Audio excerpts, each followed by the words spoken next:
My name is Margaret, and I'm 32 years old. 3 days before what was supposed to be the happiest day of my life. My fiance's parents walked into our living room with a prenuptial agreement and the coldest smiles I'd ever seen. They thought they had me cornered, just another gold digger trying to marry into their precious family fortune. What they didn't know was that I had $9 million sitting in my accounts, my own lawyer on speed dial, and a plan that would turn their entire world upside down. Before I tell you how I turned their own game against them, let me know where you're watching from, and don't forget to hit that like button and subscribe. You're about to see how 3 sheets of paper changed everything. Let me take you back to how this all started. I grew up in a small town in Ohio where my dad worked as a mechanic and my mom taught elementary school.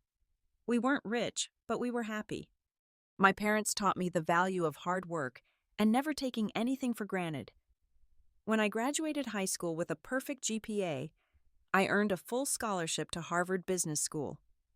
That's where I learned everything about money investments and, most importantly, how to keep my mouth shut about my financial situation. After college, I moved to Boston and started my own accounting firm. While other people my age were out partying and spending their paychecks on designer handbags, I was studying market trends and making smart investments. Real estate in up-and-coming neighborhoods, tech stocks, before they exploded cryptocurrency when people thought it was just a fad. By the time I was 30, I had quietly accumulated $9 million in assets. But here's the thing, I never told anyone about it. Not even my closest friends knew the real extent of my wealth. That's how I met Richard 2 years ago at a small coffee shop downtown. He was this charming marketing manager at a mid-sized company, ordering the same vanilla latte every morning at exactly 7:15. We started talking about everything except money. He assumed I was just another accountant making a decent living, and I let him think that. When he took me to dinner, I'd suggest casual places and split the bill. When we went shopping together, I'd browse the sale racks, while he looked at full-price items he couldn't really afford. Richard's family was a different story entirely. His father, Theodore Whitman, owned a real estate development company and loved reminding everyone about it. His mother, Eleanor, spent her days organizing charity galas and looking down her nose at anyone who didn't summer in the Hamptons. They lived in this massive mansion in Connecticut, with more rooms than they knew what to do with, and every conversation somehow circled back to their money and social status. From the moment Richard introduced me to his parents, I could feel their disapproval radiating across the dining room. Eleanor would ask pointed questions about my background, my education, my family's financial situation. She'd make comments like, "Oh, how quaint that your mother teaches public school," or, "I'm sure your father's garage is very practical." Theodore would interrupt our conversations to take important business calls, making sure everyone knew how in demand and successful he was. But I played my part perfectly. I smiled politely when Eleanor criticized my clothing choices. I nodded respectfully when Theodore lectured me about the importance of financial responsibility. I even let them think I was intimidated by their wealth and status. Little did they know I was studying them like a business case, learning their weaknesses, and watching how they treated people they considered beneath them. When Richard proposed 6 months ago, I thought maybe his family would finally accept me. Instead, Eleanor immediately took over the wedding planning process. Every decision I made was wrong in her eyes. The venue I chose wasn't prestigious enough. The flowers I selected were too simple. The guest list I created didn't include enough important people. She'd call me daily with new demands and suggestions, always delivered with that fake sweet voice that barely concealed her contempt. The dress shopping experience was particularly memorable. Eleanor insisted on coming with me to the bridal salon, where she proceeded to criticize every gown I tried on. "That makes you look so ordinary," she'd say, or, "I suppose it's fine for someone with your figure." When I finally found a dress I loved, a simple but elegant design that made me feel beautiful, she sighed dramatically and said, "Well, I guess it will have to do." Richard, to his credit, tried to keep the peace between his family and me. But I could see the strain it was putting on our relationship. He'd make excuses for his parents' behavior, explaining that they were just protective and wanted what was best for him. He'd ask me to be patient with them, to try harder to fit in with their social circle. What he didn't understand was that I wasn't trying to fit in anywhere. I was exactly where I belonged, and his family's approval meant absolutely nothing to me. The morning that changed everything started like any other. I was in my home office going through the final details for our wedding when Richard came in looking unusually nervous. He'd been acting strange for the past few days, taking mysterious phone calls and disappearing for hours at a time. When I asked him about it, he'd just say he was handling some last-minute business with his family. That Tuesday morning, his phone rang while we were having breakfast. I could hear his mother's voice through the speaker, sharp and demanding as always. "Richard, we need to meet with Margaret today. It's important. Come to the house at 2 o'clock and bring her with you." When he hung up, his face was pale and he wouldn't meet my eyes. "What's going on?" I asked, but he just shook his head and mumbled something about family business. The knot in my stomach told me this wasn't going to be a pleasant conversation about seating arrangements or flower choices. We drove to his parents' house in silence, Richard's knuckles white as he gripped the steering wheel. When we pulled into their circular driveway, I noticed an unfamiliar black Mercedes parked near the front entrance. Richard saw it too, and his jaw tightened. "Whose car is that?" I asked, but he just shrugged and said he didn't know. Eleanor met us at the front door with her most artificial smile. "Margaret, dear, so glad you could make it. We have something very important to discuss." She led us into the formal living room where Theodore was waiting with a man in an expensive suit I'd never seen before. The coffee table was covered with official-looking documents, and the atmosphere felt more like a business meeting than a family gathering. "Margaret, please sit down," Theodore said, gesturing to the chair across from him. "This is our family attorney, Charles Harrison. We've asked him here today because we need to discuss some financial matters before the wedding." My heart started racing, but I kept my expression neutral. I'd learned long ago that the best way to gather information was to let other people talk while you listened carefully to every word they said. Charles opened a leather folder and pulled out a thick stack of papers. "Miss Margaret, your future in-laws have asked me to prepare a prenuptial agreement. This is standard practice for families with significant assets who want to protect their financial interests." Eleanor leaned forward with that same fake smile. "Now, dear, don't look so worried. This is just a formality. We're sure you understand that Richard comes from a family of means, and we need to be practical about these things." Theodore nodded gravely. "The agreement is quite straightforward. In the event of a divorce, you would receive a settlement of $50,000. You would have no claim to the family business, the house, or any other assets acquired before or during the marriage. It's really quite generous considering." I looked at Richard, waiting for him to say something, anything to defend me or explain what was happening. But he just sat there staring at his hands, his face red with embarrassment or shame, I couldn't tell which. Charles continued reading from the document. "You would also waive any rights to inheritance from the Whitman estate. The family's financial portfolio would remain entirely separate from any personal assets you might have. And of course, you would be required to sign a confidentiality agreement regarding all family financial matters." Eleanor's mask slipped for just a moment, and I saw the satisfied smirk she was trying to hide. "We hope you understand, Margaret. This protects everyone involved. After all, we barely know anything about your financial situation, and we can't be too careful these days." Theodore cleared his throat. "The wedding is in 3 days. We need your signature by tomorrow morning, or we'll have to postpone the ceremony until this matter is resolved." The room fell silent except for the ticking of the grandfather clock in the corner. I could feel all eyes on me waiting for my reaction. They expected me to cry, to beg, to promise that I wasn't after their money.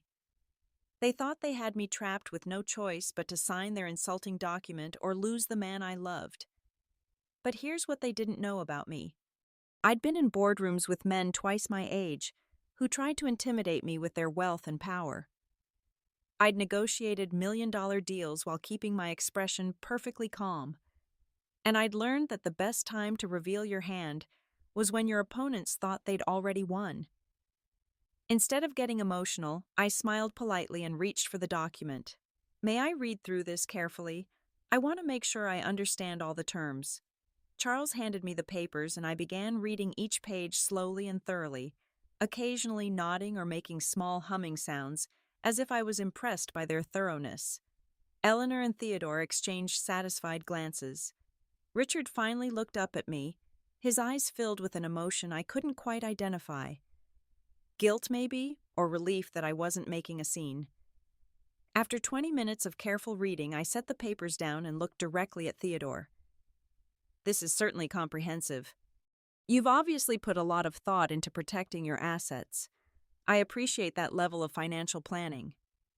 Eleanor practically beamed. I'm so glad you understand, dear. We knew you were a sensible girl. I do have one question, though, I said, maintaining my calm tone. Since we're being so thorough about financial disclosure, I assume you'll want to know about my assets as well, for the sake of complete transparency. The room went quiet again. Theodore frowned slightly. Your assets? Well, I suppose if you have any significant holdings, they should be documented. I nodded seriously. Of course. I completely agree that both parties should be fully informed about what they're getting into. I'll need to have my attorney review this document before I sign anything. I hope that's acceptable, Charles spoke up. Certainly. That's your right. However, given the time constraints, we would need your response by tomorrow afternoon.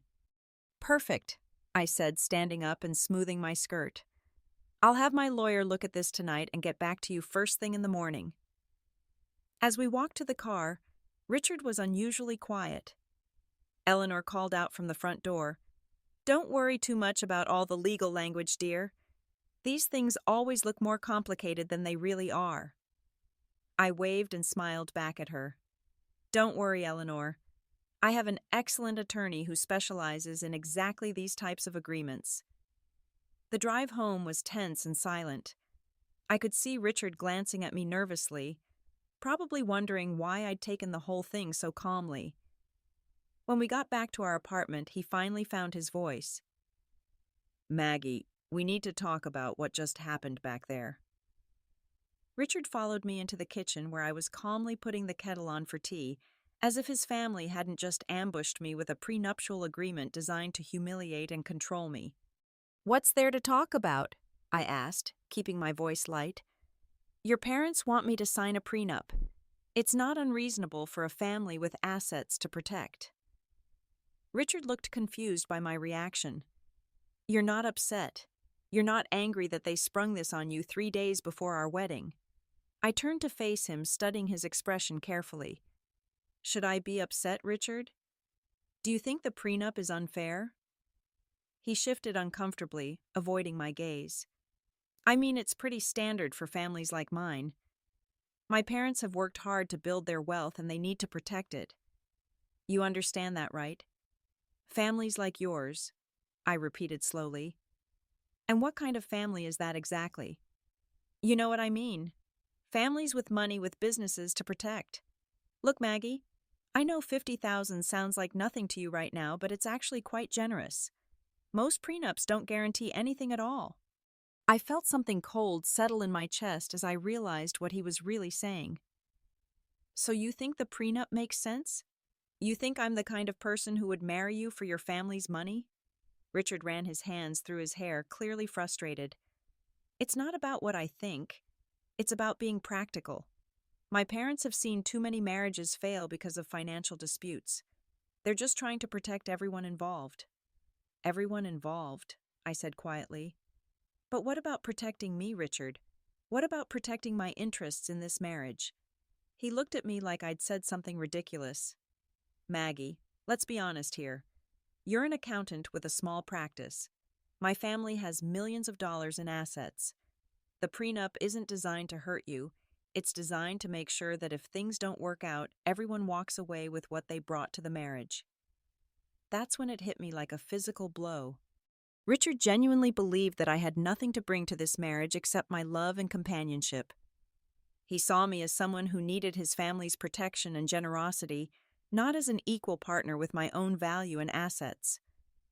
I see, I said softly. And you've known about this prenup for how long? His face reddened. My parents mentioned it a few weeks ago. They wanted to make sure we had time to handle it properly before the wedding. A few weeks ago, and you didn't think to discuss this with me. You didn't think I deserved to know that your family was planning to make me sign away any claim to marital assets. I didn't want you to worry about it unnecessarily. I knew they'd present it professionally, and I thought you'd understand that it's just business. Just business. The man I was supposed to marry in 3 days thought that our relationship, our future together, was just business to be handled with legal documents and financial protections. I walked over to our bookshelf and pulled out a folder I kept hidden behind some novels. Richard, since we're being so practical and businesslike about our relationship, I think it's time you knew something about me. I handed him the folder, which contained bank statements and investment portfolios I'd never shown him before. He opened it with a confused expression that quickly changed to shock as he saw the numbers. "What is this?" he whispered, staring at the documents. "Those are my financial statements. As you can see, I have approximately $9 million in various investments and accounts. I also own 3 rental properties and have a stake in several successful businesses." Richard's face went white. He flipped through the pages, his eyes growing wider with each statement he read. $9 million. How is this possible? You're just an accountant. I'm not just an accountant, Richard. I'm a successful business owner who's been making smart investments for over a decade. I've been supporting myself quite comfortably long before I met you. He sank into a chair, still staring at the papers. "Why didn't you tell me about this? We've been together for 2 years and you never mentioned that you're a millionaire." "Because I wanted to know that you loved me for who I am, not for what I have. I wanted to make sure that any man I married would see me as an equal partner, not as a financial opportunity or a burden to be managed." Richard looked up at me with an expression I'd never seen before. "But if you have all this money, why did you let my parents treat you like some kind of gold digger? Why didn't you defend yourself?" "Because I wanted to see how you would defend me. I wanted to know if you would stand up for the woman you claimed to love when your family tried to humiliate her." The silence stretched between us as the full weight of his failure settled in. He'd sat in that room and watched his parents treat me like a fortune hunter, and he'd said nothing. Worse than that, he'd agreed with them. "Maggie, I'm sorry. I didn't know. If I had known about your money, I never would have agreed to the prenup." "That's exactly the problem, Richard. Your respect for me shouldn't depend on my bank account. You should have defended me regardless of whether I had $9 or $9 million. He tried to reach for my hand, but I stepped back. "We can fix this. I'll call my parents right now and tell them the prenup is off the table. We'll explain about your assets, and they'll understand." Will they, Richard? Or will they suddenly start treating me differently because now they know I have money? And what about you? Are you going to love me more now that you know I'm wealthy? That's not fair. I love you exactly the same. Do you?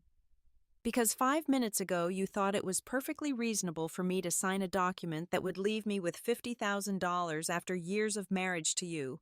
You thought I should be grateful for your family's generosity. Richard stood up and started pacing. "You're twisting this around. I was trying to protect both of us. Marriage is complicated, and financial agreements help prevent problems down the road." "You're right," I said calmly. "Financial agreements do help prevent problems. In fact, I think I'll need my lawyer to draft a prenup of my own." He stopped pacing and stared at me. "What do you mean?" "Well, if we're being practical about protecting assets, then I need to protect my $9 million, don't I? After all, you come from a family that clearly values money above relationships. How do I know you're not marrying me for my wealth?" The irony wasn't lost on either of us. The tables had completely turned, and Richard was getting his first taste of what it felt like to be viewed as a potential financial threat. "That's ridiculous," he said, but his voice lacked conviction. "I didn't even know about your money until 5 minutes ago. But now you do know, and now your family will know. How can I be sure that your feelings for me won't change now that you see me as a financial equal instead of someone who needs your family's charity? Richard sat back down, his head in his hands. This is all so messed up. 3 days before our wedding and everything is falling apart. I looked at the man I'd planned to spend my life with, and I realized that maybe it had been falling apart for a long time. I'd just been too busy playing a role to notice that he'd never really seen the real me. That night I made 3 phone calls. The first was to my attorney, Janet Morrison, who specialized in family law and had handled several high-profile divorce cases. The second was to my best friend Paula, who was supposed to be my maid of honor. The third was to a private investigator I'd used for business purposes before. By morning, I had a plan that would teach the Whitman family exactly what it meant to underestimate someone. They wanted to play games with prenups and financial protection. I was about to show them how the game was really played.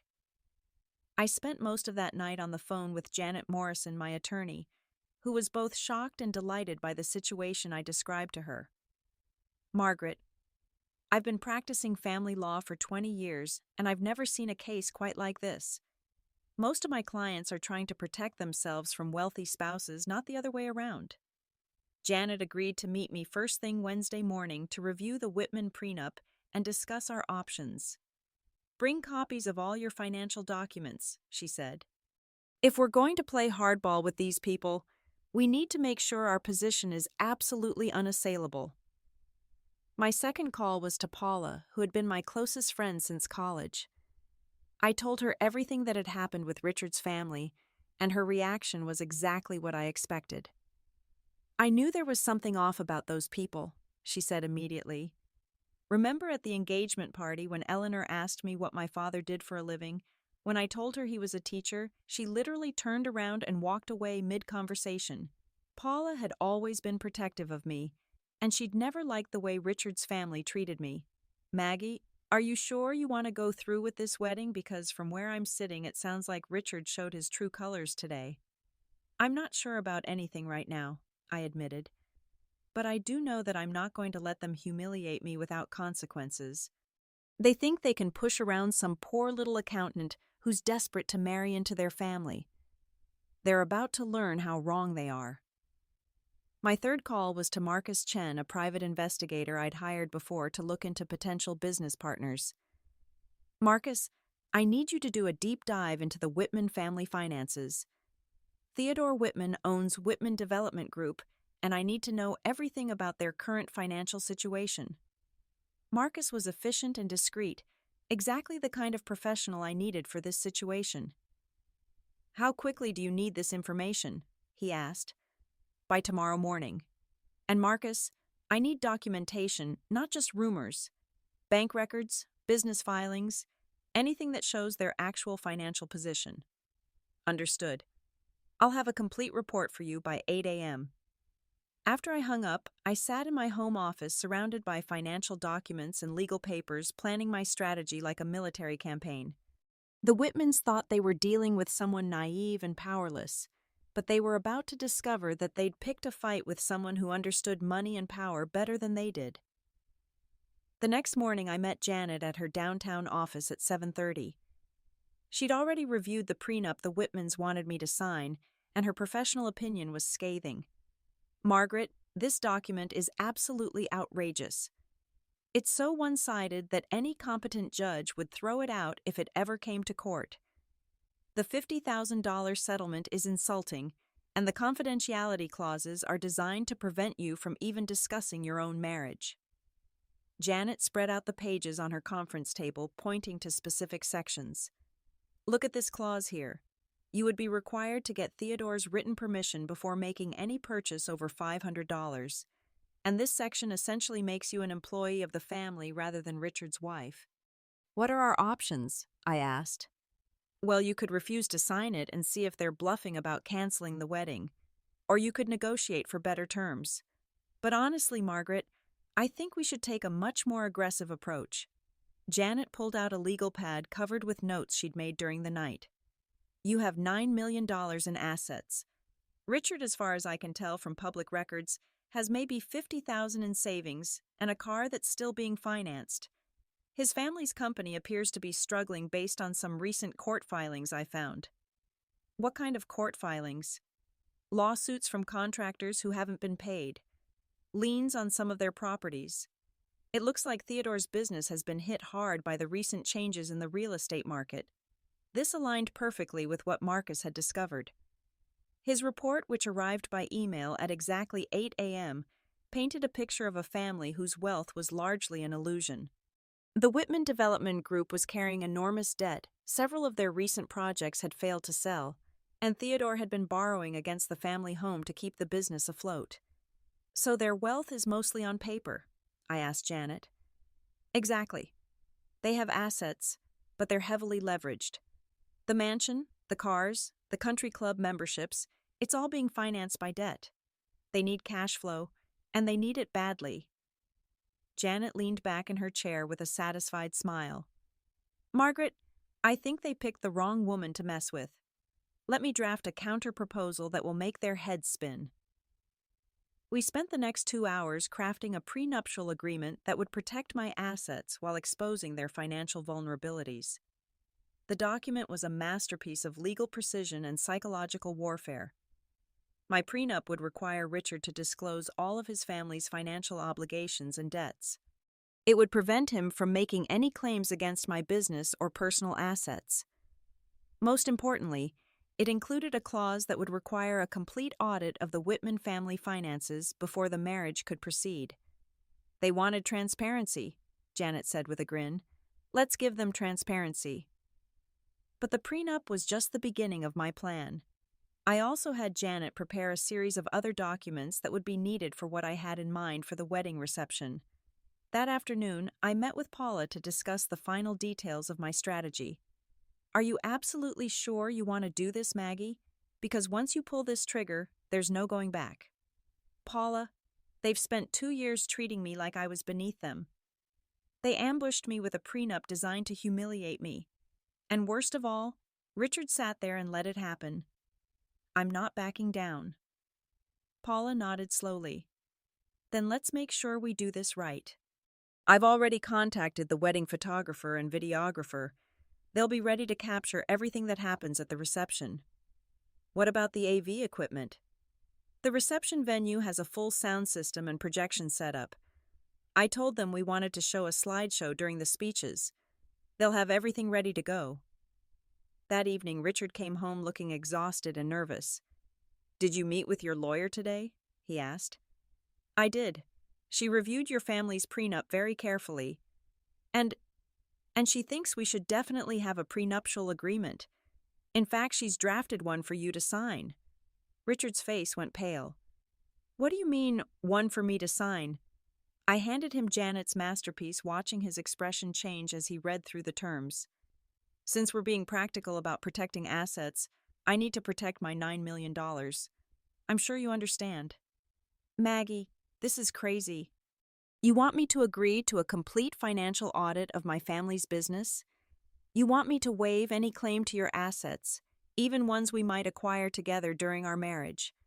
I want exactly what your family wanted from me. Transparency, protection, and assurance that you're marrying me for love, not money. Richard set the document down and looked at me with an expression I couldn't quite read. So this is revenge. You're trying to get back at my parents by humiliating me. I'm trying to protect myself just like your parents said they were doing. If you love me and you're not marrying me for my money, then signing this prenup shouldn't be a problem. But the financial audit, that's going too far. My father's business dealings are private. Were my financial dealings private when your parents demanded to know about my assets? When they assumed I was too poor to be worth their concern? Richard stood up and started pacing again, just like he had the day before. This isn't how I wanted things to go, Maggie. I wanted our wedding to be perfect, not some kind of legal battle. Then maybe you should have thought about that before you agreed to ambush me with your family's prenup. I didn't ambush you. My parents handled it exactly the way these things are usually handled. These things, Richard. How many women have you almost married before me? He stopped pacing and looked at me with surprise. What? None. You know you're the first woman I've ever proposed to. Then how do you know how these things are usually handled? How do you know that it's normal for parents to surprise their son's fiancée with a prenup 3 days before the wedding? Richard didn't have an answer for that because there wasn't a good answer. His parents had handled the situation in the most humiliating way possible, and he'd gone along with it because he'd never questioned their judgment about anything. Look, he said finally, I'll talk to my parents. I'll tell them that you have concerns about the prenup, and maybe we can negotiate something that works for everyone. It's too late for negotiation, Richard. Tomorrow is our wedding day. You need to decide right now whether you're going to sign my prenup or whether we need to call off the ceremony. You're really going to make me choose between you and my family. I'm not making you choose between anything. I'm asking you to sign the same type of document your family asked me to sign. If that creates a problem with your family, then maybe you need to think about why that is. Richard picked up my prenup again and read through it more carefully. Some of these terms are really harsh, Maggie. If we got divorced, I'd be entitled to almost nothing even if we were married for 20 years. Congratulations, I said quietly. Now you know exactly how your family's prenup made me feel. The morning of our wedding dawned clear and beautiful, the kind of perfect spring day that makes you believe everything is going to work out exactly as it should. I woke up in my own apartment having insisted that Richard stay at his parents' house the night before. It's bad luck for the groom to see the bride before the ceremony. I'd told him, though, luck had nothing to do with my decision. I needed time and space to prepare for what was about to happen. Paula arrived at 8 a.m. with coffee and bagels, though neither of us had much appetite. Did Richard sign your prenup? She asked immediately. He's still thinking about it, I said, though we both knew what that meant. Richard had called me 3 times the night before, each conversation more desperate than the last. His parents were furious about my counter prenup, and Theodore had threatened to cut Richard off financially if he signed it. The families are coming to the church early for photos, Paula said. Eleanor called the photographer directly to make sure she got all the shots she wanted. Apparently, the wedding pictures are going in the society section of the newspaper. I smiled grimly. Perfect. Make sure the photographer gets plenty of pictures of the reception, too.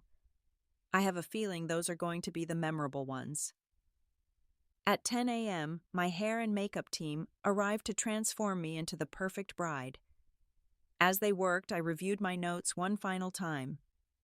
Everything was in place for the most educational wedding reception in Connecticut history. The ceremony itself was beautiful and surreal. Standing at the altar in the historic church surrounded by flowers and candles and 150 guests, I felt like I was watching someone else's life unfold. Richard looked handsome in his black tuxedo, and when he took my hands during the vows, I could see genuine love in his eyes. But I could also see his parents in the front row, Eleanor dabbing at her eyes with a lace handkerchief, while Theodore checked his phone during the minister's homily. They thought they'd won. They thought they'd successfully intimidated me into accepting their insulting prenup and falling in line as the grateful daughter-in-law who knew her place. They had no idea what was coming. The reception was held at the country club where Eleanor had insisted we celebrate, despite my preference for a smaller, more intimate venue. The ballroom was decorated with white roses and gold accents, and round tables for 10 filled the space. At the head table, I sat between Richard and his father, with Eleanor positioned directly across from me where she could monitor my behavior throughout the evening. During cocktail hour, I circulated among the guests with a bright smile, accepting congratulations and pretending everything was perfect. Several people commented on how radiant I looked, how happy Richard and I seemed together. If they only knew what was about to happen. Marcus, my private investigator, was there as a guest, having been introduced as a college friend of mine. Janet, my attorney, was seated at a table near the back, ready to provide legal support if needed. The photographer and videographer were positioned strategically around the room, and the AV technician had confirmed that the projection system was working perfectly. As dinner was served, I noticed Eleanor shooting meaningful glances at Theodore. They were clearly waiting for me to make some kind of announcement about the prenup, probably expecting me to thank them publicly for their generosity in accepting me into their family. Instead, I waited until dessert had been cleared and the traditional toasts were about to begin. That's when I stood up and gently tapped my champagne glass with a spoon, just like countless brides had done before me. Ladies and gentlemen, thank you so much for being here to celebrate this special day with Richard and me. Before we continue with the evening's festivities, there's something important I'd like to share with all of you. The room grew quiet, and I could see Eleanor's satisfied smile as she prepared to bask in what she assumed would be my grateful acknowledgement of the family's acceptance. 3 days ago, Richard's parents asked me to sign a prenuptial agreement. They wanted to make sure that everyone understood the financial realities of our marriage. A murmur went through the crowd. Prenups weren't usually discussed at wedding receptions, and several guests looked uncomfortable with the direction of my speech.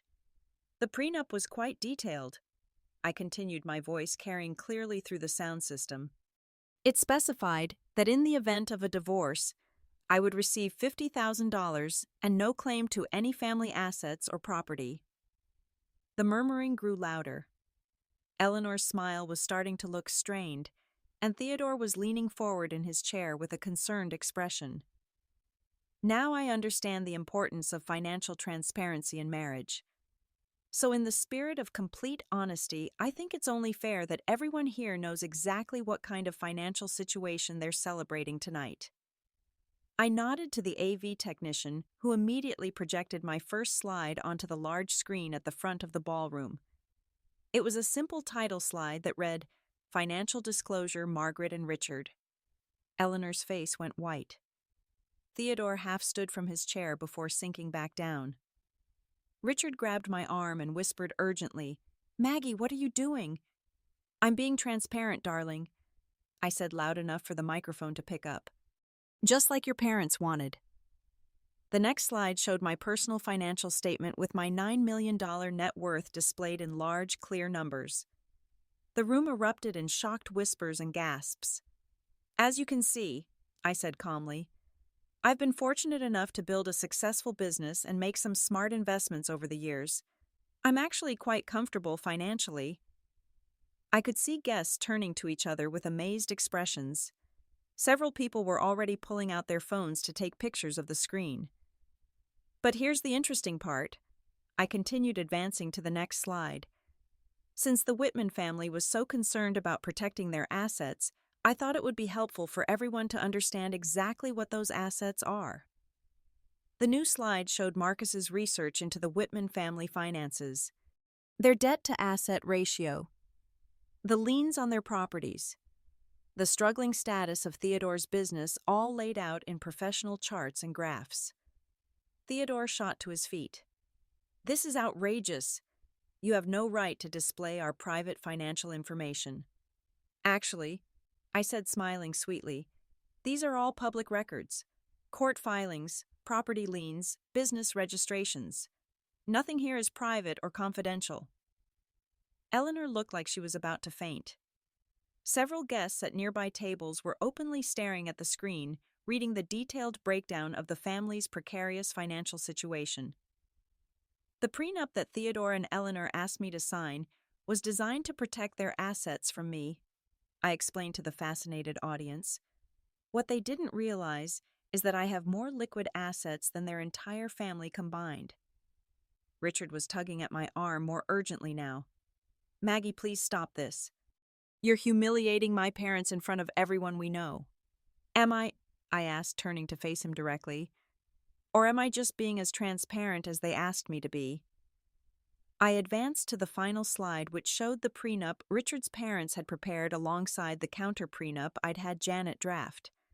Since we're all being so practical about marriage and financial protection, I think it's only fair that Richard sign a prenup too.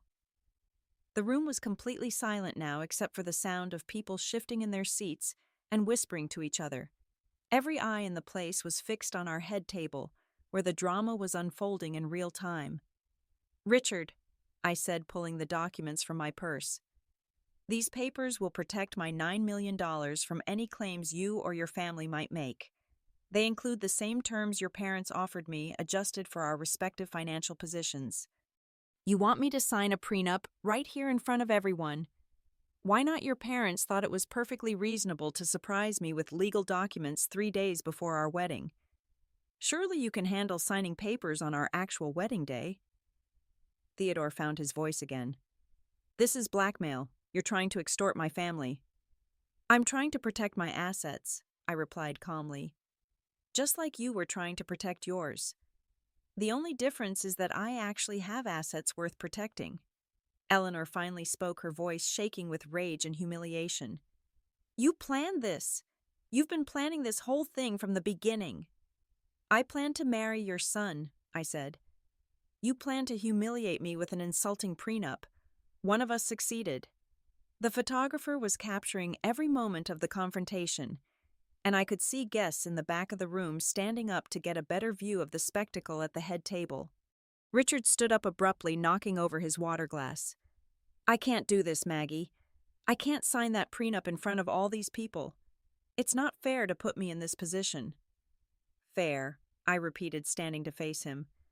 Was it fair when your parents ambushed me with their prenup? Was it fair when you sat there and said nothing while they treated me like a gold digger? That's different. They were protecting the family. And I'm protecting myself.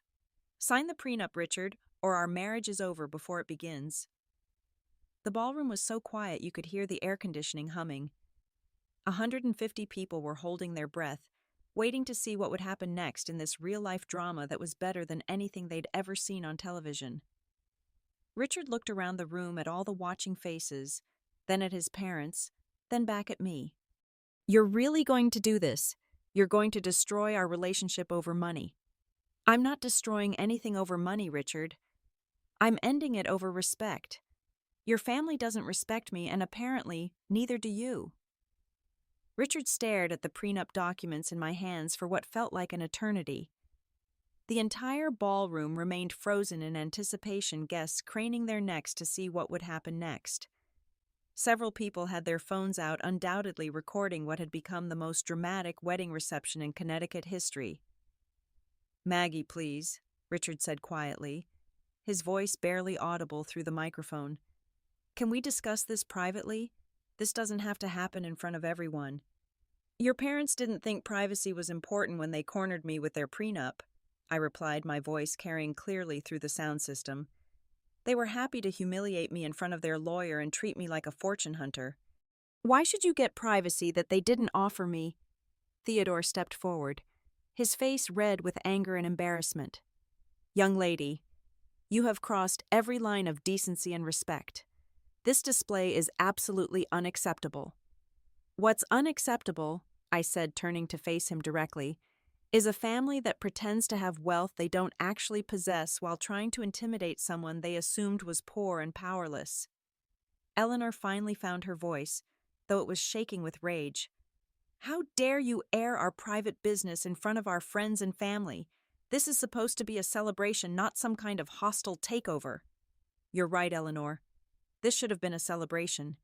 Instead, your family turned it into a business transaction when you demanded that I sign away my rights and dignity for the privilege of marrying your son. I could see some of the guests nodding in agreement. Several women in the audience were looking at the financial projections with obvious approval, and I heard one of them say to her husband, "Good for her. About time someone stood up to the Whitmans." Richard picked up the prenup and flipped through the pages, his hands visibly shaking. These terms are exactly what my parents offered you, just reversed. Exactly. If their prenup was fair and reasonable, then mine should be too. After all, I have much more to protect than they do. But signing this in front of everyone, it's so public, so humiliating. Was it humiliating when I was expected to sign your family's prenup, or was that just business? Charles Harrison, the family lawyer, who had presented the original prenup, stood up from his table. Mrs. Margaret, this entire situation is highly irregular. Prenuptial agreements are serious legal documents that require careful consideration and proper legal counsel. You're absolutely right, Mr. Harrison, I said with a smile. That's why I've brought my own attorney to ensure everything is handled properly. I gestured toward Janet, who stood up from her table in the back and walked confidently toward the head table. She was carrying her briefcase and wearing the kind of expression that had intimidated opposing counsel in courtrooms across the state. "Ladies and gentlemen," Janet announced as she reached the microphone, "I'm Janet Morrison, Mrs. Margaret's legal counsel. I've reviewed both prenuptial agreements in question, and I can assure you that all documents have been prepared according to proper legal standards." The crowd was fascinated by this unexpected turn of events. What had started as a traditional wedding reception had become a real-time legal drama, and no one wanted to miss a single moment. Janet opened her briefcase and pulled out several copies of my prenup. "Mr. Richard, if you'd like to have your family's attorney review these terms before you sign, that's certainly your right. However, I should point out that your family's original prenup included a time pressure clause requiring immediate signature or cancellation of the wedding." "This is insane," Richard muttered, but he was still holding my prenup and reading through the terms more carefully. I could see the exact moment when he realized the full implications of what I was asking him to do. If he signed my prenup, he would be acknowledging publicly that I was the financially dominant partner in our marriage. His family's social status, built on the illusion of wealth and success, would be completely destroyed. But if he refused to sign, he would be admitting that his family's demands on me had been unreasonable and hypocritical. "Richard," I said gently, "this is your chance to show everyone here that you believe in equality and fairness in marriage. Your parents asked me to prove that I wasn't marrying you for money. Now I'm asking you to prove the same thing." Eleanor let out a sound that was somewhere between a gasp and a sob. "Richard, you cannot sign that document. Think about what this will do to our family's reputation." "Your family's reputation," I repeated. "What about my reputation? What about the way you've treated me for the past 2 years? Theodore slammed his hand down on the table, making the champagne glasses jump. "This has gone far enough, Richard. We're leaving. This woman has shown her true colors, and they're uglier than I ever imagined." "Actually," I said calmly, "before anyone leaves, there's one more thing everyone should know." I nodded to Marcus, who had been waiting patiently at his table. He stood up and walked toward the front of the room, carrying a folder of documents. "This is Marcus Chen, a private investigator I hired to look into the Whitman family's business practices. Marcus, would you please share what you discovered about Theodore's recent financial dealings?" Marcus opened his folder and pulled out a stack of legal documents. "Mr. Theodore has been borrowing money against the family home to cover business losses. The house that Mrs. Eleanor is so proud of is actually owned by the bank. Additionally, there are several outstanding lawsuits from contractors who haven't been paid for work on failed development projects." The crowd erupted in shocked whispers. Several people were openly staring at Theodore, who looked like he wanted to disappear through the floor. "Furthermore," Marcus continued, "the family's country club membership is 3 months behind on payments, and their insurance company has filed a lien against the business for unpaid premiums." Eleanor began crying openly, her carefully applied makeup running down her cheeks. The woman who had spent 2 years looking down on me for my supposed lack of sophistication was falling apart in front of everyone she'd tried to impress. Richard set the prenup down on the table and looked at his parents with an expression of complete bewilderment. "Is this true? Are we actually broke?" Theodore's silence was answer enough. "So let me get this straight," Richard said slowly. "You asked Maggie to sign a prenup to protect assets that don't actually exist. You humiliated the woman I love to protect money we don't have." "We were protecting the family name," Eleanor said through her tears. "We were trying to maintain our position in society. By lying about our financial situation and treating my fiancé like garbage." Richard picked up my prenup again, but this time his expression was different. Instead of fear and reluctance, I saw something that looked like determination. "You know what?" he said loudly enough for everyone to hear. "I'll sign this prenup. Not because I have to, but because I want everyone here to know that I'm proud to marry a woman who's successful and independent." The crowd burst into spontaneous applause. Several women stood up and started cheering, and I heard someone shout, "You go, girl!" But Richard wasn't finished. And I want everyone to know that my parents have been lying about our family's finances for years. We're not wealthy. We're not successful. We're just people who have been pretending to be something we're not. He signed the prenup with a flourish, then handed it back to Janet. There. Now everyone knows the truth about everything. Theodore and Eleanor were both crying now, their social facade completely demolished. Several guests were already getting up from their tables, clearly eager to leave and start spreading the gossip about what they'd witnessed. "Richard," I said quietly, "are you sure about this? Once you sign those papers, there's no going back." He looked at me with the most honest expression I'd seen from him in months. "Maggie, I should have stood up for you from the beginning. I should have told my parents that their prenup was insulting and wrong. I was a coward, and I'm sorry.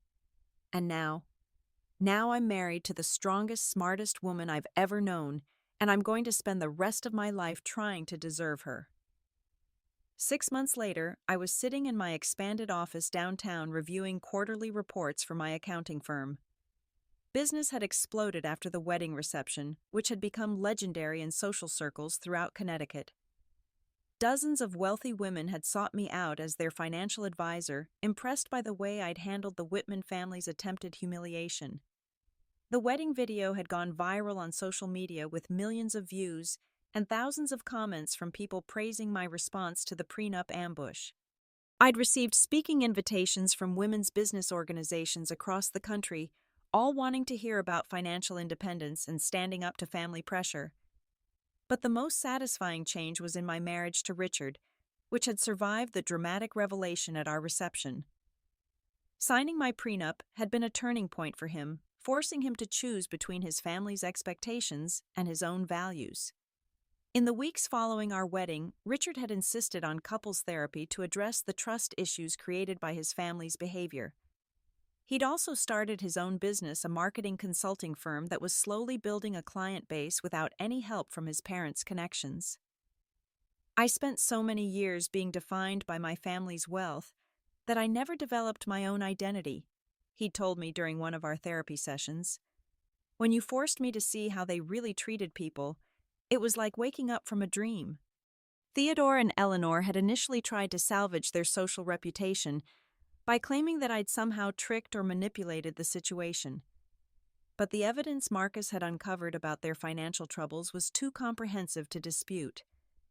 Within 3 months, they'd been forced to sell the Connecticut mansion and move to a much smaller house in a less prestigious neighborhood.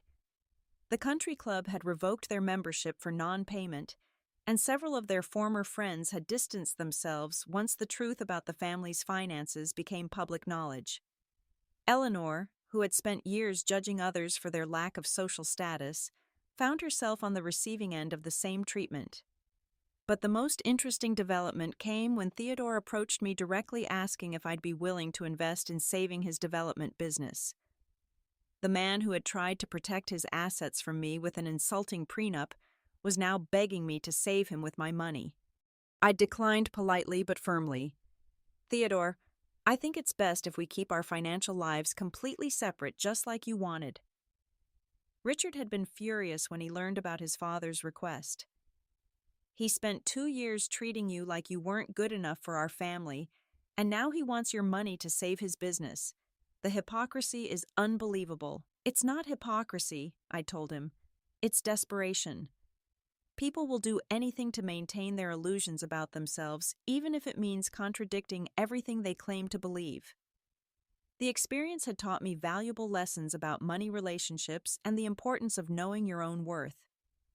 I'd spent 2 years hiding my success to avoid making others uncomfortable, but I'd learned that true partners celebrate each other's achievements rather than feeling threatened by them. My friendship with Paula had deepened as well. She'd been instrumental in executing my wedding day plan, and she'd become my closest business advisor as my firm expanded. "I still can't believe you pulled that off," she'd say, whenever we talked about the reception. "The look on Eleanor's face when you showed her family's real financial situation was priceless." I'd also developed a new appreciation for the power of transparency. The Whitman family's problems had stemmed from their need to maintain false appearances, while my strength had come from being honest about my actual situation. Money wasn't something to be ashamed of or to hide. It was a tool that could provide security and freedom when managed properly. The prenup that Richard had signed at our reception had never become an issue in our marriage. In fact, having clear financial boundaries had made us more comfortable discussing money and making joint decisions about our future. We'd opened shared accounts for household expenses while maintaining separate assets. Exactly the kind of practical arrangement that should have been discussed openly from the beginning. I'd also started mentoring young women who were building their own businesses, sharing the strategies I'd used to accumulate wealth while maintaining personal relationships. Many of them had similar stories about family members or partners who felt threatened by their success, and I tried to help them navigate those challenges with confidence and dignity. The most important thing to remember, I'd tell them, is that anyone who truly loves you will want you to succeed. If someone in your life is trying to diminish your achievements or make you feel guilty about your success, that's not love. That's insecurity and control. Looking back on that dramatic wedding day, I realized that the Whitman family had actually done me a favor. Their prenup ambush had forced me to stop hiding my success and start embracing it fully. Their attempt to humiliate me had backfired spectacularly, revealing their own weaknesses while highlighting my strengths. Richard often said that our marriage really began at that reception, when we both finally saw each other clearly for the first time. The man who'd been too intimidated to defend me against his parents had become someone who actively celebrated my accomplishments and supported my ambitions. I used to think love meant protecting someone, he told me recently. Now I know it means believing in someone enough to let them protect themselves. The relationship with Theodore and Eleanor remained strained but civil. They'd been forced to accept that their son had married someone more successful than they were, and they'd gradually stopped trying to assert authority over our relationship. Eleanor occasionally made passive-aggressive comments about my business or my financial decisions, but Richard had learned to shut down those conversations immediately. "My wife is incredibly successful, and I'm proud of her," he'd say whenever his mother tried to criticize me. "If you can't celebrate her achievements, then we don't need to discuss them."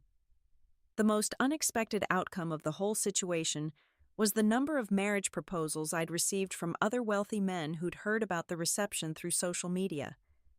Apparently, there was a significant population of successful men who were attracted to financially independent women rather than intimidated by them. I'd declined all of these offers, of course, but it had been enlightening to realize how many people were looking for genuine partnerships rather than traditional power dynamics in relationships. My business continued to thrive, and I'd recently opened a second office to handle the increased demand for my services. Many of my new clients were women who'd been inspired by my story to take control of their own financial situations, and I found tremendous satisfaction in helping them build security and independence. Sometimes people asked me if I regretted the dramatic way I'd handled the prenup situation, if I thought there might have been a more private way to address the family's behavior. But I never had any regrets about standing up for myself publicly. "The Whitman family spent 2 years treating me badly in private," I'd explain. "They only changed their behavior when their actions were exposed publicly. Some people only respond to public consequences for private bad behavior." The wedding reception had become a cautionary tale in social circles about the dangers of underestimating people based on assumptions about their background or financial situation. Eleanor's friends often cited it as an example of why it was important to treat everyone with respect, regardless of their apparent social status. But for me, it had become something much more personal. It was the day I'd stopped apologizing for my success and started embracing everything I'd worked so hard to achieve. It was the day I'd learned that the right partner would celebrate my strength rather than try to diminish it. Most importantly, it was the day I discovered that sometimes the best wedding gift is the gift of seeing people's true characters before it's too late to change course. Money, I'd learned, doesn't change who you are. It reveals who you are, and more importantly, it reveals who the people around you really are. The Whitman family's prenup had been designed to test whether I was marrying Richard for his money. Instead, It had tested whether he was worthy of marrying me for mine. In the end, we'd both passed the test, but not in the way anyone had expected, and that I'd realized was exactly the kind of surprise that makes a marriage worth having. Richard and I were planning our first anniversary celebration, a small dinner party with close friends who'd supported us through the challenges of our first year together. We'd learned to build our relationship on honesty, mutual respect, and genuine partnership rather than the financial calculations and social expectations that had nearly destroyed our chance at happiness. The right person, I'd discovered, will celebrate your success rather than try to control it. And sometimes the most valuable thing you can bring to a marriage isn't money or social status, but the courage to be exactly who you are, no matter who that makes uncomfortable. Have you ever been in a situation where someone tried to make you feel small because of their assumptions about your background or financial situation? How did you handle it? I'd love to hear your stories in the comments below. If this story resonated with you, please give it a like and share it with anyone who might need to hear about the importance of knowing your worth and standing up for yourself. And don't forget to subscribe for more stories about finding strength in unexpected places and building relationships based on genuine respect and equality. Thank you for listening to my story, and remember that your success is something to be proud of, not something to hide. The right people in your life will celebrate your achievements, and anyone who doesn't isn't worth keeping around. Here's to all of us who refuse to be diminished by other people's insecurities and to finding the courage to demand the respect we deserve.